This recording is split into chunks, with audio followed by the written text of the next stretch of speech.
It's Thursday, January 18th. You're listening to Your Florida Daily.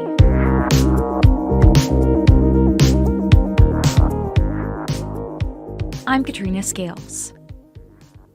Detectives in Hernando County are trying to piece together what led to two men being found dead in a backyard. The sheriff's office said this started as a well-being check at a home in Spring Hill. They were looking for 54-year-old William Trudell.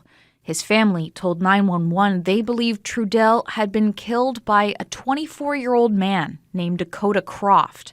When deputies arrived at the home, they were met with another man, Dustin McMillan. They say McMillan initially didn't let deputies inside, but later came out to say Dakota Croft wasn't home. When another deputy entered the backyard, the sheriff's office said they found Croft hanging from a tree from an apparent suicide. They say Dustin McMillan admitted he and Croft had plotted to kill William Trudell, the man at the center of the well-being check.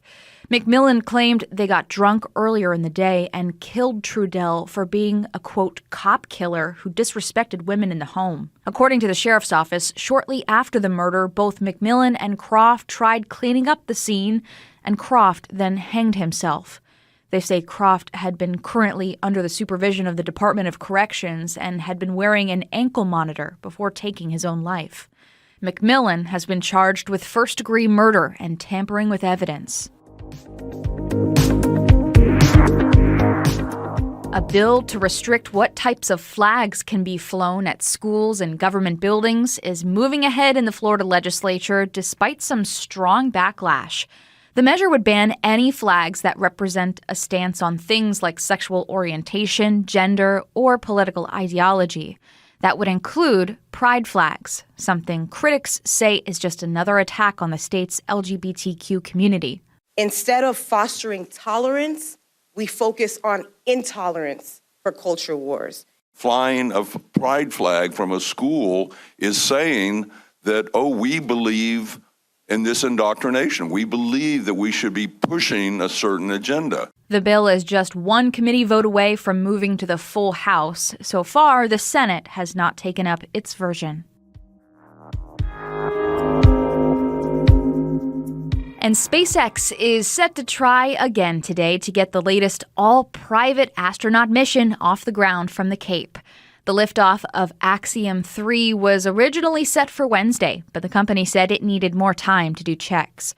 The four-person crew is set to spend about 2 weeks at the International Space Station doing research in microgravity.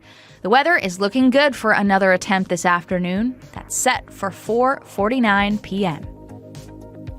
Find these top stories along with breaking news, weather, and traffic all day on clickorlando.com. And now, a completely random Florida fact.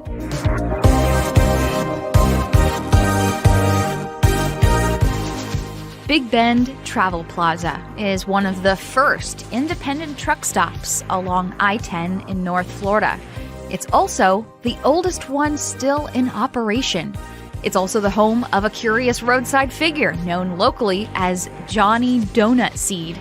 It was a 10 or 12-foot tall statue of a Johnny Appleseed-type fiberglass figure, except he held a mug of coffee and a large donut. If you stop off I-10 at exit 217, Johnny's still there, though he's kind of falling apart and has a missing arm. Your Florida Daily is produced by News 6 WKMG in Orlando. I'm Katrina Scales. Subscribe for new episodes wherever you like to listen.